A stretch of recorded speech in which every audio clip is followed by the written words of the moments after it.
सभी भाइयों बहनों को आपके अपने YouTube चैनल YCT बुक्स में आपका स्वागत है।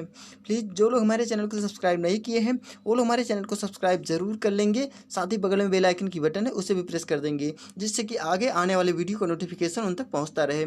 दोस्तों, मैं आप लोग को बता दूँ कि थर्मोडायनेमिक्स का मॉक टेस्ट करा चुका हूँ। मैकेनिकल इंजीनियरिंग वाले जो भी बच्चे हैं सभी मॉक टेस्ट जरूर देते रहिए, क्योंकि जैसे ही लॉकडाउन ख़त्म हुआ तुरंत सभी एग्ज़ाम लगे हैं आपके। तो आप लोग ये मौका मत जाने दीजिए, ठीक है। और ये मैं स्टीम पावर प्लांट का पार्ट 4 करा चुका हूँ मॉक टेस्ट, और पार्ट 5 आज मॉक टेस्ट करा रहा हूँ। आप लोग सभी मॉक टेस्ट जरूर देते रहिए। देखिए क्वेश्चन क्या कह रहा है, consider the following statement regarding reheat Rankine steam cycle. जो हम इसमें से कौन सा ऐसा स्टेटमेंट है जो रीहीट प्रोसेस होता है रैंकाइन स्टीम साइकिल में। अब बताना है हमें, the main purpose of reheat in Rankine cycle is to increase the efficiency of the cycle. इसका मेन पर्पस होता है कि रीहीट का, जिसमें जो है रैंकाइन साइकिल इंक्रीज हो जाती है, इसकी इफिशियंसी, रैंकाइन साइकिल की इफिशियंसी रीहीट के दौरान इंक्रीज हो जाती है। गलत हो जाएगा, इंक्रीज नहीं होती है, ठीक है। ये ऑप्शन, ये स्टेटमेंट पहला तो गलत हो जाएगा। अब देख लीजिए दूसरा स्टेटमेंट क्या कह रहा है, in practice the reheat is generally limited. जो इन प्रैक्टिस में जो होता है रीहीट जनरली लिमिटेड होता है 1.2 एक्सपेंशन, एक एक्सपेंशन के दौरान। हाँ, ऑप्शन नंबर, ये जो हमारा स्टेटमेंट 2 है ये सही है, ठीक है। और देख लेते हैं तीसरा ऑप्शन क्या कर रहा है। तीसरा स्टेटमेंट, ड्यू टू रीहीट के कारण ही द स्टीम रेट, जो स्टीम की रेट होती है, हम कह सकते हैं स्पेसिफिक स्टीम कंजप्शन होता है, वो रिड्यूस हो जाता है। ऑप्शन नंबर, ये हमारा स्टेटमेंट 3 भी सही होता है, क्योंकि रीहीट करेंगे तो उसमें जो भी वाटर का स्टीम होगा वो हमेशा डिक्रीज होता जाएगा, मतलब रिड्यूस होता जाएगा। ऑप्शन नंबर 3 भी सही है। अब आप इसमें से ऑप्शन मिला लेते हैं, दूसरा और तीसरा, ऑप्शन नंबर बी सही हो जाएगा, ठीक है। कोई दिक्कत नहीं होगी, बहुत ही आसान तरीके से मैं बताया। अब देख लीजिए अगले, इसके इस बारे में थोड़ा सा देख लो।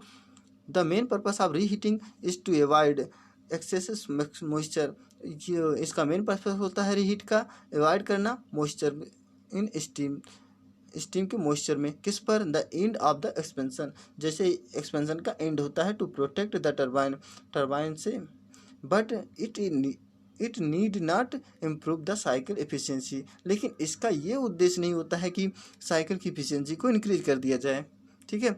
अगला क्वेश्चन है, बहुत इंपॉर्टेंट क्वेश्चन है, सभी जो है सेलेक्टिव क्वेश्चन है। ये क्वेश्चन देख लीजिए, ESE 2017 में आया हुआ क्वेश्चन है, इसलिए क्वेश्चन भी बहुत इंपॉर्टेंट है। Consider the following statement is respect of regenerative Rankine cycle. जो रीजनरेटिव रैंकाइन साइकिल है, इसमें से कौन सा स्टेटमेंट इसी के रिस्पेक्ट में है। Regeneration increase the efficiency of cycle. हाँ भाई, रीजनरेशन करेंगे तो उसकी जो रैंकाइन साइकिल है उसकी एफिशिएंसी इंक्रीज हो जाएगी। ऑप्शन, ये हमारा पहला स्टेटमेंट तो सही है, ठीक है। दूसरे स्टेटमेंट में आ जाते हैं, द बॉयलर एक capacity is increased for given output. ये भी बात बिल्कुल सही है, क्योंकि अगर बॉयलर की कैपेसिटी इंक्रीज हो जाती है कब, जब हम कुछ उसमें आउटपुट देते हैं। भाई आप उच्च स्टार डालेंगे तो उसकी एफिशिएंसी जरूर, कैपेसिटी इसकी इंक्रीज हो जाएगी। The capacity of consider is reduce, तो इसकी कैपेसिटी भाई रिड्यूस हो जाएगी, ये भी बात सही होती है। जो ये हमारा होता है रैंकाइन साइकिल की, ये भी बात सही है, यानी ऑप्शन नंबर ए हो जाएगा। पहला, दूसरा, तीसरा, तीनों स्टेटमेंट बिल्कुल सही है, ठीक है। अच्छा, अब इसके बारे में थोड़ा सा देख लो, नहीं को आप लोग की नहीं बताएं। Regeneration increase the statement, the जो रीजनरेशन है इसका मेन टेम्परेचर जो है of heat addition of cycle increase हो जाता है। रीजनरेशन जैसे प्रोसेस होता है, ठीक है, उसमें मेन टेम्परेचर जैसे इसमें कुछ हीट ऐड करते हैं इंक्रीज हो जाता है। Hence the efficiency of cycle, हम उससे कह सकते हैं जैसे कि एफिशिएंसी, साइकिल की एफिशिएंसी इंक्रीज हो गई। For same power output steam flow, जैसे हम सेम पावर में जो उसके आउटपुट स्टीम फ्लो होता है, उसके बाहर जो स्टीम फ्लो होता है उसी रेट में रिक्वायर करते हैं बिगर बॉयलर, एक बड़े से बॉयलर की, ठीक है। और अगला देख लेते हैं, because of steam flow rate to consider condenser, क्योंकि हम जो स्टीम फ्लो होता है उसको हम कंडेंसर में ले जाते हैं, डिक्रीज हो जाती है, so small of the condenser required, तो उसमें जो है स्मॉल कंडेंसर की आवश्यकता होती है। कोई दिक्कत नहीं होगी, बहुत ही आसान सा था। चलिए अगले क्वेश्चन को देख लेते हैं। ये रहा बहुत इंपॉर्टेंट क्वेश्चन, इसको भी देख लेते हैं। Consider the following statement, the presence of air inside condenser, जब जो इन कंडेंसर के अंदर एयर प्रेजेंस होता है उसके अकॉर्डिंग जो इसमें स्टेटमेंट दिए हैं, कौन सा स्टेटमेंट सही है। देखिए, remain as a non condensable gas, इसमें जो है हमेशा नॉन कंडेंसिबल गैस ही इसके इनसाइड होती है। ये तो बात बिल्कुल सही है भाई। अगर नॉन कंडेंसिबल जो एयर होती है वो हमेशा इसके अंदर ही रहेगी, क्योंकि कंडेंस होने के लिए इसके अंदर जाती है ना, नॉन कंडेंसिबल रहेगी। और दूसरा टॉपिक क्या है, रिड्यूस द कंडेंसिंग कोफिशिएंट, वो जो उसका कंडेंसिंग कोफिशिएंट होता है वो हमेशा रिड्यूस होता रहता है। ठीक है, अगला स्टेटमेंट क्या है, tends to chilling to the surface, उसके सरफेस के अकॉर्डिंग ये चिल होता है, मतलब ठंडा होता रहता है। ठीक है, इंट्रोड्यूस लार्ज थर्मल रेसिस्टेंस, इसका इंट्रोड्यूस होता है किससे, लास्ट मतलब बहुत ही लंबे बड़े से थर्मल रेसिस्टेंस से। इसमें ऑप्शन नंबर कौन सा सही हो जाएगा, हमें ये हमारा तीनों सही है, इसीलिए ऑप्शन नंबर इसमें कौन सा सही हो जाएगा, ए सही हो जाएगा। 1 2 3 4। ठीक है, अब देख लीजिए अगला क्वेश्चन क्या कह रहा है, बहुत इंपॉर्टेंट क्वेश्चन है, सभी सेलेक्टिव क्वेश्चन है। अब मैं आप लोग को बता रहा हूँ कौन सा है। देख लीजिए यहाँ पर ये हमारा इसका इफेक्टिव दिया है, effect of air inside the condenser, इसके जो भी इसके अंदर इनसाइड के कंडेंसर होते हैं इस पर जो क्या इफेक्ट पड़ता है उसके बारे में थोड़ा सा देख लो। The performance of condenser due to the presence of air gets affected badly, जो इसके अंदर कंडेंसर के कारण ही जो इसमें प्रेजेंस होता है एयर, उस पर बहुत ही बैडली इफेक्ट पड़ता है। The heat transfer surface such as outside the surface of condenser tube, जैसे कि जो हमारा हीट ट्रांसफ़र होता है सरफेस से, तो हमारा वहाँ आउटपुट जो सरफेस होता है उसके कंडेंसर ट्यूब में जो रिड्यूस हो जाता है, जहाँ पे कंडेंसिंग हीट ट्रांसफ़र होती है कोफिशिएंट के अकॉर्डिंग। ठीक है, अगला देख लीजिए क्या कह रहा है, as air tends to chilling the surface which reduce the condensing coefficient, जो हमारा एयर कह सकते हैं, एयर चिल होता है, चिल होने के लिए जाता है surface which of the reduce the condensing coefficient में। अगला देख लीजिए, because of low thermal conductivity, इसकी जो है एयर की कंडक्टिविटी बहुत ही लो होती है। Air impact large thermal resistance, जहाँ पे हम कह सकते हैं एयर एक इम्पार्ट होता है किसका, लार्ज थर्मल रेसिस्टेंट का। ये बहुत इंपॉर्टेंट क्वेश्चन है, सभी जो सेलेक्टिव क्वेश्चन है। देख लीजिए ये अगला क्वेश्चन क्या है, ये हमारा दिया है, coal fired power plant boiler manufacturing in India generally, जो कोयल फायर्ड होता है पावर प्लांट का, उसमें जो बॉयलर मैन्युफैक्चर किया जाता है इंडिया में, उसका यूज कहाँ पर किया जा सकता है, कैसे करते हैं, उसका यूज पर करते हैं पुलवर्जेड फ्यूल कंबशन। हाँ, ये तो बात बिल्कुल सही है, पुलवर्ज करते हैं, क्यों, फ्यूल को कंजप्शन करने के लिए, कम मतलब बर्न कराने के लिए पुलवर्ज करते हैं फ्यूल को। ऑप्शन नंबर ए बिल्कुल सही हो जाएगा, इसमें और कहीं जाने की ज़रूरत नहीं है, क्योंकि फ्यूल डाइज जो होता है बेड कंजप्शन नहीं होता है, सर्कुलेटिंग भी नहीं होता है, यानी ऑप्शन नंबर ए बिल्कुल सही हो जाएगा, कहीं जाने की ज़रूरत नहीं है।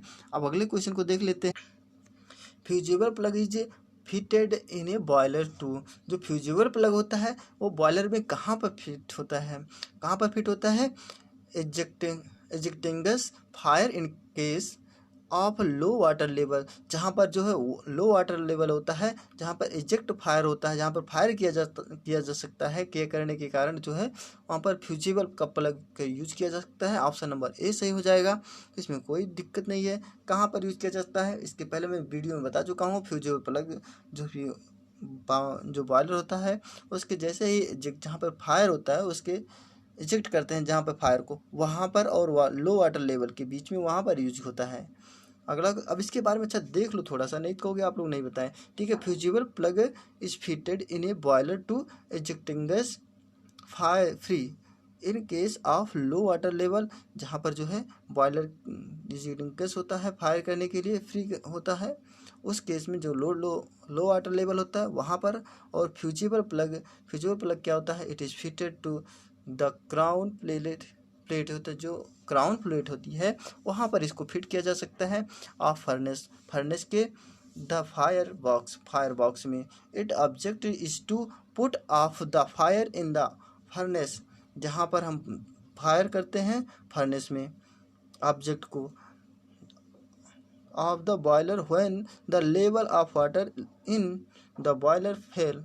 जहाँ पर जो है लेवल होता है वाटर लेवल का, जहाँ पर वाटर लेवल होता है बॉयलर में फाल गिरने के लिए टू एन अनसेफ लिमिटेड, जहाँ पर अनसेफ होता है लिमिट, एंड दस अवॉइड द एक्सप्लोशन, जो अवॉइड कर देता है उसे बचाने के लिए उसका यूज़ किया जा सकता है। विच में take place due to over heating the furnace plate, जो ओवर हीटिंग होने से प्लेट की फर्नेस की जो प्लेट है तो उसको ओवर हीटिंग करने के लिए इसका यूज़ किया जा सकता है, जो फ्यूजेबल प्लग होता है। बहुत इंपॉर्टेंट क्वेश्चन है, ये क्वेश्चन भी बहुत इंपॉर्टेंट है। The efficiency of chimney draft is of the order of, क्या हो जाएगा ऑप्शन नंबर इसमें ए सही हो जाएगा, लेस देन 1%, 1% से जो है कम होता है। बहुत इंपॉर्टेंट क्वेश्चन है। जो चिमनी की ड्राफ्ट होती है वो इफिशियंसी वो कितनी होती है, 1% से भी कम होती है, इसे ध्यान में रखिएगा। अच्छा, अब इसके बारे में थोड़ा सा देख लो, नहीं कहोगे आप लोग नहीं बताया गया, देख लो क्या कर रहा है। Efficiency of chimney draft is of order of less than 1%, 1% से कम होता है। और चिमनी ऑफ हाइट की जो चिमनी होती है, हाइट ऑफ चिमनी, चिमनी की हाइट का जो फार्मूला होता है क्या होता है, P इक्वल टू हम लिख सकते हैं 3053H into 1/T1 minus M plus T1 plus 1/m into T. ये हमारा एम में होगा ऑफ वाटर लेवल के लिए, ठीक है। अगर P जहाँ पर क्या है draft pressure in M water, और H क्या है हाइट ऑफ चिमनी, M क्या है मास ऑफ एयर यूज्ड पर kg ऑफ फ्यूल फायर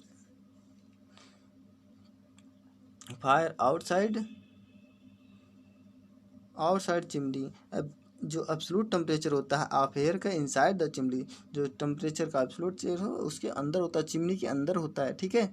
अब देख लो अगला क्वेश्चन क्या कह रहा है, बहुत इंपॉर्टेंट क्वेश्चन है। Which of the following indicate the correct order in the path of the flue gas, जिसमें से कौन सा इंडिकेट करता है, इंडिकेटर है जो करेक्ट कर सकते हैं order in the path of the fuel gas से, जो फ्यूल गैस का पाथ होता है क्या हो सकता है। ऑप्शन नंबर इसमें कैसे हो जाएगा, ये देख लीजिए। OPSC AEE 2015 पेपर में आया वो क्वेश्चन, बहुत इंपॉर्टेंट क्वेश्चन है। Super heater, economiser, air pre heated, ठीक है। सबसे पहले बात तो इसमें हो जाएगी सुपर हीटर का काम होता है, इसके पहले भी मैं बता चुका हूँ एक बार, और जो मॉक टेस्ट करा रहा था, ठीक है। आप लोग मॉक टेस्ट में अपना स्टेटमेंट खुद लिखते रहिए, आप लोग ये चेक कीजिए हमारा कितना क्वेश्चन सही गया। ये क्वेश्चन बहुत इंपॉर्टेंट है, सभी सेलेक्टिव क्वेश्चन है दोस्तों। मैं इसके पहले आप लोगों को बता दूं कि YCT बुक्स जो है सभी प्रकार की बुक्स अवेलेबल कराती है। यदि आपको किसी भी प्रकार की बुक्स की ज़रूरत है तो हमारे YCT बुक्स के आप सब वेबसाइट पे जा करके वहाँ से सभी प्रकार की बुक्स का परचेज कर सकते हैं। नहीं तो हमारे टेलीग्राम को ज्वाइन कर लीजिए, आप हमारे टेलीग्राम से भी किसी भी प्रकार की बुक्स को परचेज कर सकते हैं। नहीं तो हमारे जो मैं बुक पढ़ा रहा हूँ, अगर इस बुक को चाहिए, इस बुक के मॉक टेस्ट को चाहिए, तो आप लोग हमारे YCT बुक्स के ऑफिशियल वेबसाइट में जा करके वहाँ से आप परचेज कर सकते हैं। चलिए देखते हैं क्या कह रहा है। सबसे पहली बात होती है ऑप्शन नंबर ए कह रहा है सुपर हीटर लगा रहता है, फिर उसके बाद इकोनोमाइजर होता है, फिर उसके बाद एयर प्री हीटर किया जाता है। ऑप्शन नंबर ए तो सही हो जाएगा, क्योंकि सबसे पहली बात तो होता है हमारा इसका पाथ होता है सुपर हीटर करने के लिए, जो इसमें स्टेटमेंट होगा। फिर उसके बाद इकोनोमाइजर में जाएगा, इकोनोमाइजर में जाने के बाद फिर एयर जो बचता है उसको प्री हीट करते हैं, दोबारा हीट करते हैं, ठीक है। अब इसमें कह रहा पहले एयर को प्री हीट करेंगे, फिर इकोनोमाइजर में ले जाएंगे, फिर उसके बाद सुपर हीटर नहीं होगा भैया। अगर एयर पहले, उसके पहले जो भी सुपर हीटर रहा होगा तभी तो हम एयर को प्री हीट करेंगे ना। ऑप्शन नंबर बी तो बिल्कुल गलत हो जाएगा, ऑप्शन नंबर सी भी गलत हो जाएगा, यानी नो डिफिनेट, यानी हम इसमें ऑप्शन नंबर ए हो जाएगा। कोई दिक्कत नहीं, बहुत ही आसान तरीके से। अच्छा, अब इसके बारे में थोड़ा सा देख लो क्या है। Correct path of the flue gases from boiler furnace to chimney is, देख लीजिए क्या करेक्ट हो सकता है। सबसे पहली बात तो बॉयलर होता है, बॉयलर के बाद जाता है हमारा सुपर हीटर में, सुपर हीटर के बाद हमारा इकोनोमाइजर में जाता है, इकोनोमाइजर के बाद फिर कहाँ पर जाता है, एयर प्री हीट करता है। जब एयर प्री हीट हो जाता है फिर वो हो जाता है हमारा जो हमारा आइडियल फैन होता है उस पर जाता है। आइडियल फैन से जो भी स्टीम बाहर निकलती है किसके द्वारा बाहर निकलती है, चिमनी के द्वारा। फिर उसके बाद चिमनी आ जाएगी, कोई दिक्कत नहीं होगी, बहुत ही आसान तरीके से मैं बता दिया हूँ। अच्छा चलिए ठीक है, एक अगला सा अगला क्वेश्चन है volume of 1 kg of dry steam is known as. अगर 1 kg है वॉल्यूम तो उसमें ड्राई स्टीम क्या होगा, क्या हो सकता है, उसके हम कैसे जान सकते हैं। इसमें ऑप्शन नंबर तो दिख गया, आप लोगों को पता ही हो गया होगा। ऑप्शन नंबर इसमें सी सही हो जाएगा, स्पेसिफिक वॉल्यूम। अब स्पेसिफिक वॉल्यूम का आप लोगों को फार्मूला पता है, नहीं पता है, चलिए इसको रहने दे रहे हैं, आप लोग खुद बताइएगा, ठीक है। स्पेसिफिक वॉल्यूम का, क्योंकि मैं इसके पहले मैं बता चुका हूँ थर्मोडायनेमिक्स में, ठीक है। Volume of 1 kg of dry steam is known as specific volume, उसे हम कह सकते हैं एक प्रकार का स्पेसिफिक वॉल्यूम है। अगला क्वेश्चन क्या कर रहा है, इन बाइनरी वेपर साइकिल। अब आप लोग जल्दी से बताओ इसका ऑप्शन नंबर कौन सा सही हो जाएगा। अगर बाइनरी वेपर साइकिल है तो उनमें कौन सा ऑप्शन सही हो जाएगा, ये देख लीजिए कि ना HPPSC WES पॉलिटेक्निक में आया हुआ क्वेश्चन है, बहुत इंपॉर्टेंट क्वेश्चन है। इसमें से कौन सा सही हो जाएगा, इसमें ऑप्शन नंबर इसमें कौन सा सही हो जाएगा, mercury used to bottom cycle, bottoming cycle के लिए यूज होता है मर्क्यूरी। ऑप्शन नंबर ए तो गलत हो जाएगा। चलिए ठीक है, अगला का ऑप्शन क्या है, अगला ऑप्शन है steam is use to topping cycle. Steam का यूज किया जाता है टॉपिंग साइकिल के लिए, नहीं स्टीम का यूज नहीं करते हैं, ठीक है। Mercury is use in topping cycle, हाँ मर्क्यूरी का यूज करते हैं हम टाइपिंग साइकिल के लिए, लेकिन हम स्टीम का यूज नहीं करते हैं भैया। ऑप्शन नंबर इसमें सी सही हो जाएगा, कोई दिक्कत नहीं हुई होगी। चलिए ठीक है, अभी मैं इसको फिगर से मैं बता दे रहा हूँ आप लोग को, तब आप लोग को पता लगेगा किस प्रकार से होता है, ठीक है। देख लीजिए ये फिगर देख लीजिए, इस फिगर के बारे में आप लोगों को मैं पूरा तरीके से बताऊंगा, सभी अच्छे तरीके से। In binary vapour cycle mercury is used in topping cycle, जो बाइनरी वेपर साइकिल होता है उसमें मर्क्यूरी का यूज किया जा सकता है, किसके लिए, टॉपिंग साइकिल के लिए। और मर्क्यूरी बॉयलर ये कहाँ पर लगा है, यहाँ पर देख लीजिए, ये हमारा मर्क्यूरी बॉयलर है, ये मर्क्यूरी बॉयलर लगा है। मर्क्यूरी बॉयलर से कहाँ पर होकर जा रहा है, हमारा पॉइंट सी पर गया, पॉइंट सी से होकर के जाएगा हमारा ये मर्क्यूरी टरबाइन यहाँ पर लगा है, यहाँ पर मर्क्यूरी टरबाइन लगा है। मर्क्यूरी टरबाइन से हमारा जाता है यहाँ पर जो है जनरेटर लगा है एक, जनरेटर से जो हम जनरेट कराएंगे तो हमारा हीट प्रोड्यूस होगा, हीटर जाएगा किस में, कंडेंस होने के लिए, जो भी स्टीम होगा जब यहाँ पर कंडेंस होने के लिए जाएगा उसके बाद क्या हो जाएगा, देख लीजिए यहाँ पर कंडेंस होगा। फिर उसके बाद जो मर्क्यूरी फीड पंप होता है यहाँ पर पंप लगा देंगे, जो क्योंकि जो कंडेंस होगा मर्क्यूरी, हमारा मर्क्यूरी किस में जाएगा, फिर उसके बाद जाएगा हमारा मर्क्यूरी बॉयलर में, फिर मर्क्यूरी वही काम, यही दोबारा काम होता रहेगा। फिर ये हमारा मर्क्यूरी बॉयलर में जाएगा, फिर बॉयलर से हमारा फिर टरबाइन में आएगा, फिर टरबाइन से जनरेट होगा, टरबाइन में, टरबाइन से फिर जनरेट होगा तो हमारा कंडेंसर में जाएगा, कंडेंसर हमारा जनरेट करेगा तो हमारा किस में जाएगा, फीड पंप में, फीड पंप के द्वारा फिर हमारा बॉयलर में, यही प्रक्रिया हमारी चलती रहती है, ठीक है। कोई दिक्कत नहीं होगी, वो बहुत ही आसान था, बहुत ही अच्छे लेवल में, बहुत ही अच्छे तरीके से बताया हूँ। बाइनरी वेपर प्लांट होता है जिसमें in binary vapour cycle mercury is used topping cycle, ठीक है। अगला क्वेश्चन देख लीजिए, ये इसमें जो है सही से दिख नहीं रहा है, लेकिन फिर भी मैं आप लोग को बता रहा हूँ। Duration of feed water in Rankine vapour cycle is carried out because it reduce, जो इसमें ड्यूरेशन है उसका जो हमारा फीड वाटर होता है उसमें रैंकाइन वेपर जो होता है उसी में जो साइकिल कैरीड ले जाते हैं, बिकॉज इट रिड्यूस करने के लिए, क्या रिड्यूस करने के लिए ले जाएंगे, ये देख लीजिए HPPSC WS पॉलिटेक्निक यानी पश्चिम बंगाल जो पॉलिटेक्निक है 2016 में पूछा हुआ क्वेश्चन है, बहुत इंपॉर्टेंट क्वेश्चन है। क्या रिड्यूस होगा भैया, इसमें cavitation of the boiler feed pump, cavitation नहीं यूज होता है, कैविटेशन नहीं रिड्यूस होता है भैया। अगर हम ले जाएंगे ड्यूरेशन कराने के लिए तो हमारा फीड पंप का वाटर रैंकाइन साइकिल में जो है नहीं इसमें ये हमारा फीड पंप जो होता है बॉयलर का, ये क्रिएट जो कैविटेशन होता है वो नहीं होता है, ठीक है। अगर हमारा देख लेते हैं कोरेशन केस्ड, अगर कोरेशन केस्ड बाय ऑक्सीजन होती है तो उसमें उस जो रिड्यूस हो जाएगा, अगर कोरेशन केस है तो उसमें ऑक्सीजन रिड्यूस हो जाएगा, अगर ऑक्सीजन रिड्यूस हो जाएगा तो उसमें जो कुछ अलग से आ जाता है, जैसे उसमें जंगों जैसे लग जाता है, इस प्रकार से होता है, ठीक है।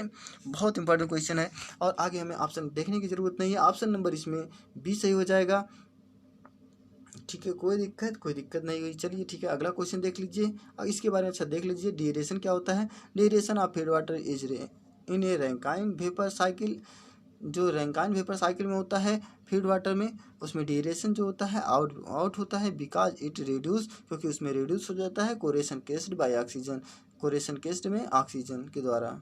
अगला क्वेश्चन क्या है, if the dryness fraction of a simple by throttling calorimeter is 0.8 and that by separating calorimeter is also 0.8, then the actual dryness friction of sample will be taken as. इसमें कह रहा है ये ड्राइनेस फ्रिक्शन जो होता है वो simple हो जाए किसके द्वारा, थ्रोट्रिकल जो हमारा थ्रोटिंग होता है कैलोरीमीटर का, उसमें जो है उसका डायमीटर कितना हो जाए 0.8 और उसका जो है डेट बाई, जैसे हम कह सकते हैं super heating calorimeter is also, जो सुपर हीटिंग कैलोरीमीटर है वो भी अगर 0.8 हो जाए तब वहाँ पर एक्चुअली ड्राइनेस फ्रिक्शन जो होता है वो सिंपल में क्या हो सकता है, क्या हो सकेगा, क्या हम ले सकते हैं इसमें से जो हम अभी इसको जो है सॉल्व करके बता दे रहा हूँ, आप लोग खुद ही लगा देंगे। यूपीएससी एई 2016 में आया हुआ क्वेश्चन, पेपर सेकंड में आया है। यूपीएससी एई का क्वेश्चन है, बहुत अच्छे लेवल का क्वेश्चन है, इसीलिए आप लोग दिखाइए। देखिए इसमें कुछ नहीं है, x1 हम मान लेते हैं, एक फार्मूला होता है x इक्वल टू होता है x1 minus x1 into x2 होता है, बस ड्राइनेस फ्रिक्शन ऑफ स्टीम जहाँ पर x1 है, कंडेंसर जब कंडेंसिंग के लिए जाता है हमारा सुपर हीटिंग कैलोरीमीटर में, और x2 क्या होता है, ड्राइनेस फ्रिक्शन होता है आप स्टीम एंटरिंग, जैसे स्टीम एंटर करता है द थ्रोटलिंग कैलोरीमीटर में, तो वहाँ पर ऑप्शन नंबर इसमें जो है x इक्वल टू क्या हो जाएगा, x इक्वल टू होता है हमारा x1 इंटू x2, हम यहाँ पर अब इसका वैल्यू पुट कर देंगे 0.8 इंटू 0.8 तो हमारा हो जाएगा 0.64, ठीक है। ये हमारा आंसर हो जाएगा actual dryness friction of steam sample का, ठीक है। कोई दिक्कत नहीं हुई होगी। चलिए ठीक है, अगला क्वेश्चन देख लेते हैं, बहुत इंपॉर्टेंट क्वेश्चन है ये भी SPPSC WS पॉलिटेक्निक 2016 में पूछा हुआ क्वेश्चन है। The process of maintaining the speed of a steam turbine constant for various load condition is known as, जो हमारा प्रोसेस होता है मेंटेनिंग करने के दौरान जो स्पीड होती है उसकी स्टीम टरबाइन की वो कांस्टेंट हो जाती है किस पर, फॉर किसको करने के लिए, फॉर वेरियस, जो हमारा वेरियस होता है लोड, जो हमारा लोड का वेरियस होता है उसको कांस्टेंट हो जाती है टरबाइन स्टीम जो वहाँ पर। और कंडीशन, इस कंडीशन में हम क्या कह सकते हैं, इस कंडीशन में हम कह सकते हैं कि गवर्निंग हो रहा है, क्या हो रहा है, गवर्निंग हो रहा है। ऑप्शन नंबर इसमें सी सही हो जाएगा। देख लीजिए यहाँ पर रीहीटिंग प्रोसेस तो होगा नहीं, आप लोगों को पता है, मैं रीहीटिंग प्रोसेस बता चुका हूँ। फिर ब्लेडिंग नहीं होगा, ब्लेडिंग भी नहीं होगा, आप लोगों को इसको भी पता हो गया, ठीक है। कूलिंग भी नहीं होगा यहाँ पर क्योंकि स्टीम है, कंडेंसन दिया है, कंडीशन मेंटेन जब होती है स्पीड में तो वहाँ पर गवर्निंग होगा, कोई दिक्कत नहीं हुई होगी। अच्छा इसके बारे में देख लो, नहीं कहोगे आप लोग नहीं बताया गया हमें। The process of maintaining the speed of turbine for various load condition, जो वेरियस लोड कंडीशन पे होता है उसका मेंटेनिंग स्पीड होती है, कितनी होती है, इज नोन, उसे कह सकते हैं हम गवर्निंग, उसको हमारा वेरियस लोड जब हम लगाते हैं तो वहाँ पर गवर्निंग होता है, ठीक है। The throttle governing of a steam, जो उसका थ्रोटल होता है स्टीम का गवर्निंग का, steam turbine is a method, steam turbine का जो मेथड होता है आप कंट्रोल करने के लिए द टरबाइन आउटपुट, टरबाइन जो आउटपुट होता है by varying the quality of steam entering into the turbine, this method is also known as servo motor method, ठीक है। कोई दिक्कत नहीं हुई, बहुत ही आसान तरीके से मैं बताया। अच्छा ठीक है, अगले अब इसके बारे में देख लो, एक है हमारा dryness friction is the ratio of, जो ड्राइनेस फ्रिक्शन होता है उसका रेशियो क्या हो सकता है, ऑप्शन है mass of dry steam to the mass of water vapour in separation जो होता है, क्या सही है, मास ऑफ जो ड्राई स्टीम है उसको और किसके अपान किसके हो जाएगा, the mass of water vapour के, तो उसमें क्या ये सही है, देखिए भैया वो सही नहीं है, ठीक है। ऑप्शन नंबर बी देख लेते हैं, मास ऑफ वाटर वेपर इनसे जो सस्पेंशन होता है वाटर वेपर का, ठीक है। यहाँ पर देख लीजिए, मैं यहाँ पर ऑप्शन नंबर लगा दूंगा, अभी कौन सा सही है बता देता हूँ आप लोगों को। ये ऑप्शन नंबर मास ऑफ जो वाटर वेपर है ये, और किसके साथ, water vapour, mass of water vapour and mass of dry steam, गलत हो जाएगा ऑप्शन नंबर बी, कुछ नहीं इसमें कोई, सब पूरी तरीके से गलत लिखा है।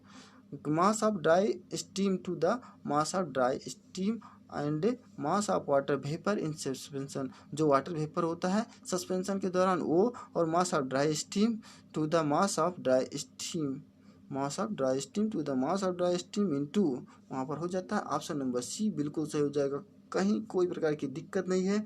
अब इसके बारे में अच्छा देख लो थोड़ा सा, नहीं तो आप लोग कहोगे नहीं बताया गया हमें। KPSC AE 2015 में आया हुआ क्वेश्चन है। जो ड्राई एंड एक्सपेक्शन होता है is the ratio of mass of dry steam, जो मास ऑफ ड्राई स्टीम होता है किसके साथ, मास of dry steam and mass of water vapour in suspension, जो मास ऑफ वाटर वेपर होता है सस्पेंशन के दौरान उसके साथ जो भी रेशियो होता है, ठीक है। और dryness friction of quality of wet steam, ये क्या होता है, हम कह सकते हैं चाहे ड्राइनेस फ्रिक्शन कहिए या क्वालिटी ऑफ वेट स्टीम कहिए, कोई दोनों बात एक ही है। अब देख लीजिए, it is the ratio of the main mass of dry steam, जो रेशियो होता है मास ऑफ ड्राई स्टीम का to the mass of same quality, जो क्वांटिटी ऑफ वेट स्टीम, या हम कह सकते हैं एक प्रकार ड्राइनेस फ्रिक्शन, इसके साथ जो भी होगा and is generally denoted by, इसको हम जनरली डिनोट करते हैं यक्स के द्वारा। अच्छा, अब इसके बारे में और देख लीजिए, एक्स इक्वल टू हम लिख सकते हैं mg यानी mass of gravity upon mass of mg plus mf equal to mg upon m, ये हमारा होता है सभी का मास है जो भी इसमें दिया है, जो लिक्विड दिया है। देख लीजिए mg इक्वल टू क्या हो जाएगा, मास ऑफ एक्चुअली गैस, जो mg है गैस को डिनोट कर रहा है, और mf क्या होता है, वाटर सस्पेंशन हो जाएगा, मास ऑफ वाटर सस्पेंशन, अर्थात हम कह सकते हैं m इक्वल टू होता है हमारा mg प्लस mf होता है। कोई दिक्कत, the value of dryness friction, जो ड्राइनेस फ्रिक्शन की वैल्यू होती है in the case of dry steam के केस में यूनिट होती है, एक यूनिट होती है एट दिस स्टेज, और इस स्टेज पर the mass of water in suspension, जो मास ऑफ वाटर का होता है सस्पेंशन के दौरान वो 0 हो जाता है, ठीक है। कोई दिक्कत नहीं होगी, सभी को एकदम बहुत ही आसान तरीके से पढ़िए, बहुत ही अच्छे तरीके से, ठीक है, क्योंकि हमें अब की बार SSC JEE को क्वालिफाई करना है। इन थर्मल पावर प्लांट, जो थर्मल पावर प्लांट में होता है द डीएरेटर होता है, जो इज यूज्ड मेनली, जो डीएरेटर का यूज़ किया जाता है थर्मल पावर प्लांट में, उसको क्यों यूज़ किया जाता है, ऑप्शन नंबर इसमें क्या सही हो जाएगा, remove air from condenser, air condenser से जो है एयर को रिमूव करने के लिए, ऑप्शन नंबर ए बिल्कुल गलत हो जाएगा, क्योंकि अभी मैं डीएरेटर के बारे में थोड़ी देर पहले बताया था, आप लोग नहीं देखे हैं तो इसके पहले आप लोग जाकर देख लेंगे, तभी आप लोग आगे बढ़ेंगे। डीएरेटर क्या होता है, ठीक है। Increase the fire water turbine, जो इंक्रीज होती है फायर वाटर की टरबाइन, इंक्रीज हो जाएगी, गलत हो जाएगा, फायर वाटर की टरबाइन टेम्परेचर जो है इंक्रीज नहीं होती है। रिड्यूस स्टीम प्रेशर जो है रिड्यूस हो जाएगा, ये भी बात बिल्कुल गलत है। ऑप्शन नंबर डी क्या कह रहा है, remove dissolve gases from used feed water, देख लीजिए वही चीज़ मैं बताया ना, इसके पहले मैं बता चुका था, इसीलिए मैं नहीं बता रहा था। रिमूव डिसॉल्व हो जाता है गैस का, फ्रॉम किसके द्वारा, फीड वाटर के द्वारा। MPPSC AE 2016 में आया हुआ क्वेश्चन है, ये क्वेश्चन बहुत इंपॉर्टेंट है। अच्छा, इसके बारे में थोड़ा सा देख लो, in thermal power plant the deaeration is used mainly to remove dissolve gas from water feed. अगला क्वेश्चन देख लीजिए, economiser is used in steam power plant to heat, जो इकोनोमाइजर होता है उसका यूज़ किया जाता है जो स्टीम पावर प्लांट होता है उसमें कहाँ पर यूज़ किया जाता है, इकोनोमाइजर का यूज़ करते हैं भैया क्या करने के लिए, सबसे पहली बात तो फीड वाटर के लिए। इसके जो इकोनोमाइजर के बारे में इसके पहले बता चुका हूँ, इसके पहले वाले वीडियो में सभी के बारे में बता चुका हूँ, और इस बार नहीं बताऊँगा क्योंकि हमें अधिक से अधिक टेस्ट को कंप्लीट करना है और हमें आगे बढ़ते जाना है। BPSC AE 2016 में आया क्वेश्चन है, बहुत इंपॉर्टेंट क्वेश्चन है। जो इकोनोमाइजर होता है उसका यूज़ किया जाता है स्टीम पावर प्लांट में क्या करने के लिए, फीड वाटर के लिए, ठीक है। अच्छा, अब इसके बारे में अच्छा देख लो, नहीं कहोगे नहीं बताया गया। इकोनोमाइजर क्या होता है, economiser is used steam power plant to heat feed water, जो फीड वाटर होता है उसका उसी में यूज़ किया जाता है। और an economiser is a device is used to heat feed water, जो इकोनोमाइजर होता है उसका यूज़ किया जाता है हीट फीड वाटर के द्वारा बाई एटलाइजिंग, जो एटलाइज किया जा सकता है उसमें ले जाया जाता है the heat in the exhaust, जो हीट का एग्जॉस्ट होता है वहाँ पर ले जाते हैं फ्यूल गैस के बिफोर, पहले ही लीविंग थ्रू द चिमनी, जो चिमनी से छोड़ने से पहले जो होता है प्रोसेस उस वहाँ पर ले जाते हैं। और as the name of indicates, और इसको हम कह सकते हैं इंडिकेट, एक इंडिकेट्स होता है the economiser improve the economy of steam boiler, जो इसकी आर्थिक स्थिति होती है इकोनोमाइज़र की, वो इम्प्रूव कर देता है, मतलब इसकी बॉयलर की स्टीम बॉयलर की जो होती है उसको इम्प्रूव कर देता है, मतलब इंक्रीज कर देता है उसकी आर्थिक स्थिति को। ठीक है, कोई दिक्कत नहीं होगी, बहुत ही आसान तरीके से आप लोग समझ गए होंगे। अच्छा ठीक है, अगला क्वेश्चन देख लीजिए, और ये भी क्वेश्चन बहुत इंपॉर्टेंट है, इससे भी लगाइए। ये भी RPSC AE 2017 में आया हुआ क्वेश्चन है।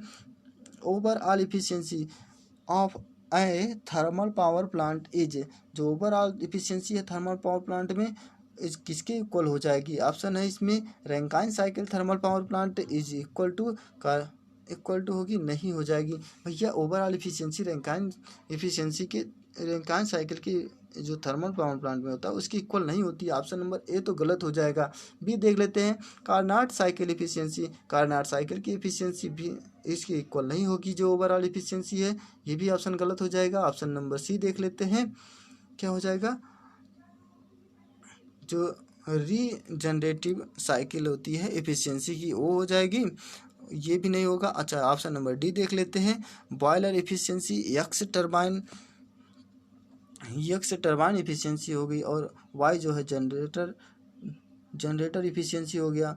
ठीक है, इसके इक्वल हो जाएगी, हाँ इसके इक्वल हो जाएगी। ऑप्शन नंबर इसमें डी सही हो जाएगा, कोई दिक्कत नहीं हुई होगी। अच्छा ठीक है, अगला क्वेश्चन अब इसके बारे में अच्छा देख लो थोड़ा सा, क्या होता है जो ओवरऑल इफिशियंसी इक्वल टू होता है थर्मल पावर प्लांट में, क्या होता है efficiency, overall efficiency equal to हो जाएगा यन, मतलब जो हमारा टरबाइन होता है बॉयलर की इफिशियंसी, और जो हमारा क्या है ये GNT, ये टरबाइन की इफिशियंसी है, और ईटा हमारा ईटा जी जो लिखा है ये हमारा कैपिटल जी है, ये हमारा जनरेटर की इफिशियंसी है।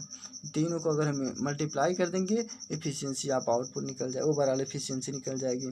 ओवरऑल इफिशियंसी निकालने के लिए हमको सभी को मल्टीप्लाई कर देना होगा, बस हमारा ओवरऑल इफिशियंसी निकल जाएगी, कोई दिक्कत नहीं होगी, बहुत ही आसान तरीके से, बहुत ही आसान है। ठीक है, देख लीजिए अगला क्वेश्चन क्या है, load factor of power station is usually, जो लोड फैक्टर होता है पावर स्टेशन का उसको किस प्रकार से यूज किया जाता है?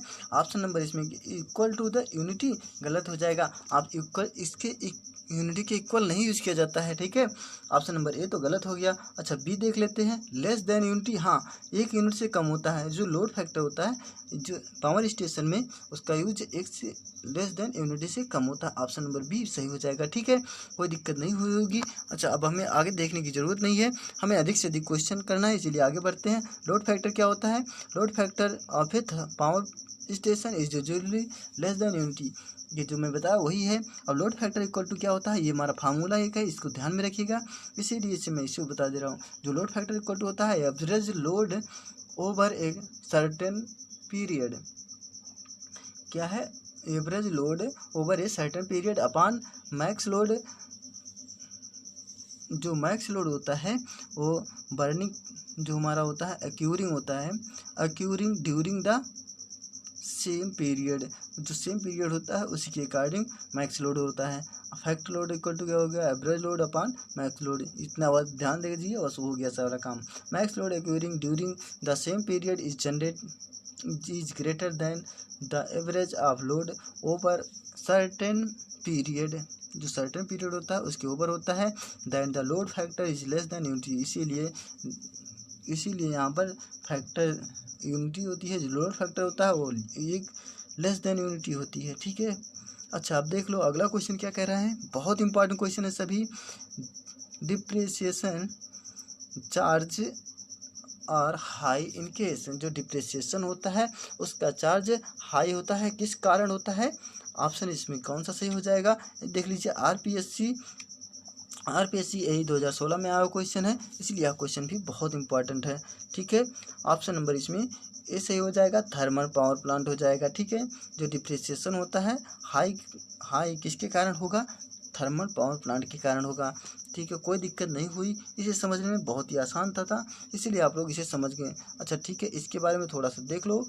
ठीक है, देख लीजिए, depreciation charge are high in case of thermal power plant, thermal power plant के केस में जो डिप्रिसिएशन चार्ज होता है वो हाई हो जाता है।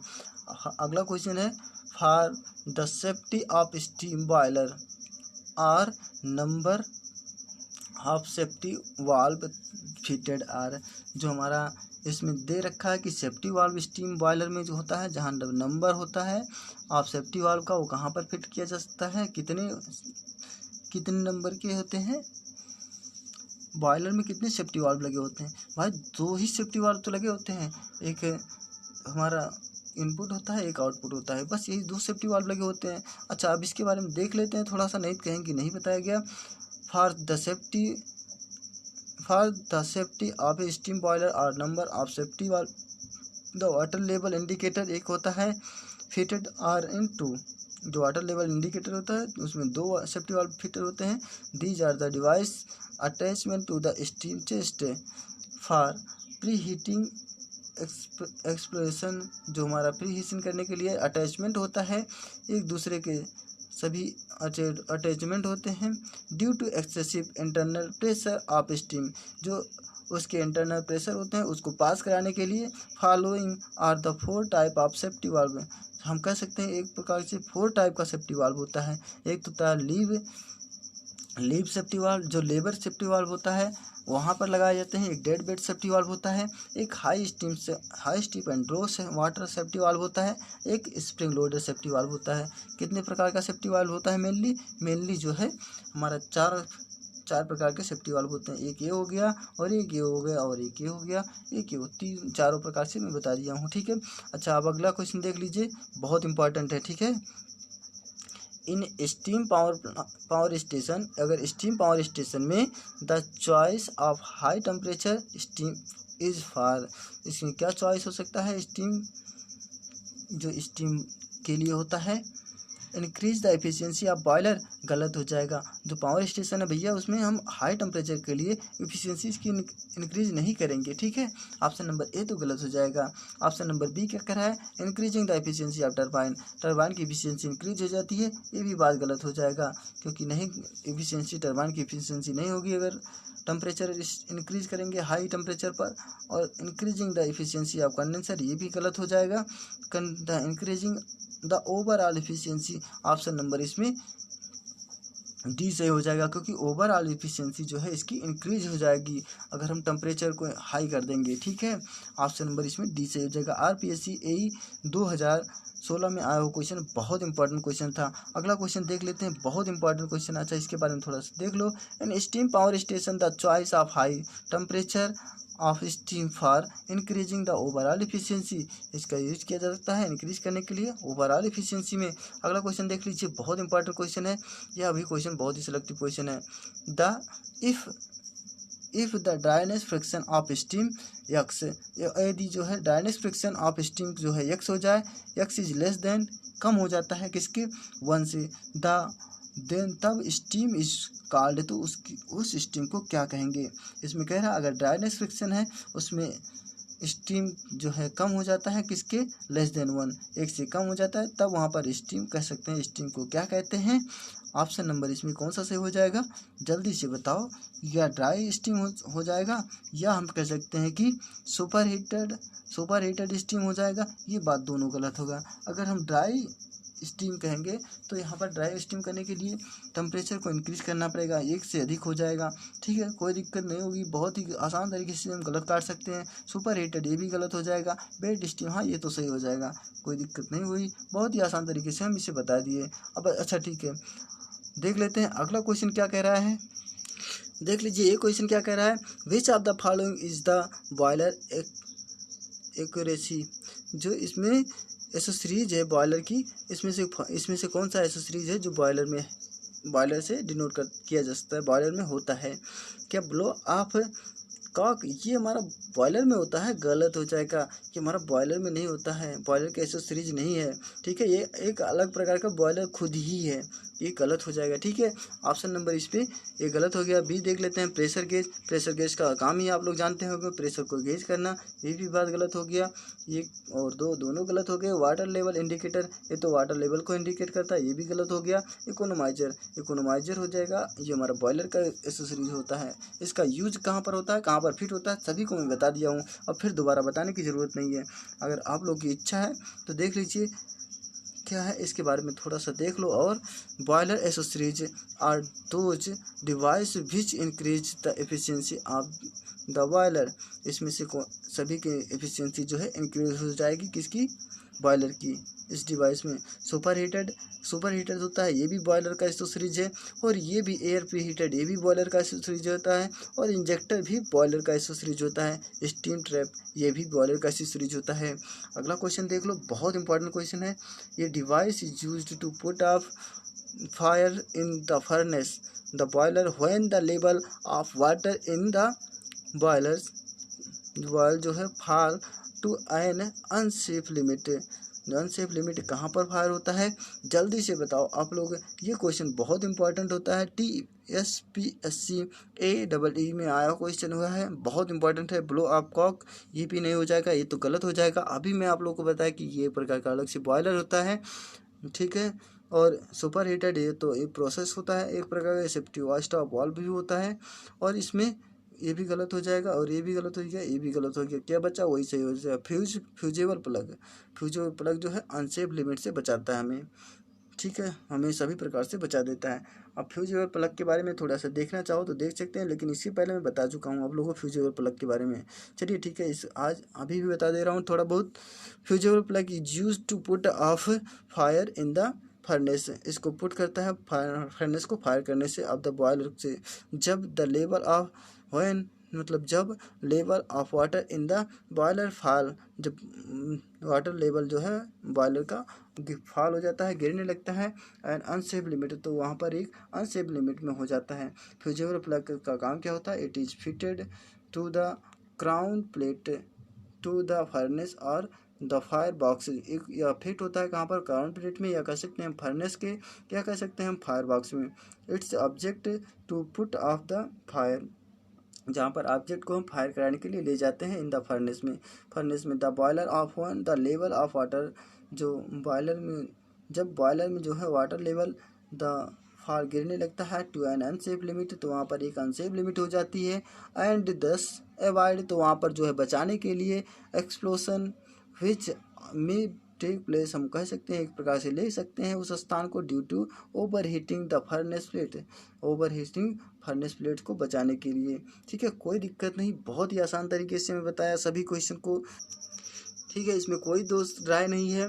और मैं आप लोगों से रिक्वेस्ट करता हूँ, मैकेनिकल इंजीनियरिंग वाले बच्चे हमारे सभी मॉक टेस्ट को देते रहिए, क्योंकि मैकेनिकल में जो SSC JEE का पेपर बहुत जल्द होने वाला है, इसलिए आप लोग सभी मेरे मॉक टेस्ट को देते रहिए। अगर जिस बुक से मैं पढ़ा रहा हूँ, अगर इस बुक का परचेज करना चाहते हैं तो हमारे YCT बुक से ऑप्शन वेबसाइट में जा करके वहाँ से आप लोग परचेज कर सकते हैं, नहीं तो हमारे टेलीग्राम को ज्वाइन कर लीजिए, वहाँ से भी आप लोग परचेज कर सकते हैं। देखिए, मैं आप लोगों को बता दूँ, ये YCT बुक से जो है किसी भी प्रकार की, चाहे UPPSC UPP, किसी भी प्रकार की अगर बुक्स की ज़रूरत है तो वहाँ के आप सब वेबसाइट में जा करके आप लोग परचेज कर सकते हैं।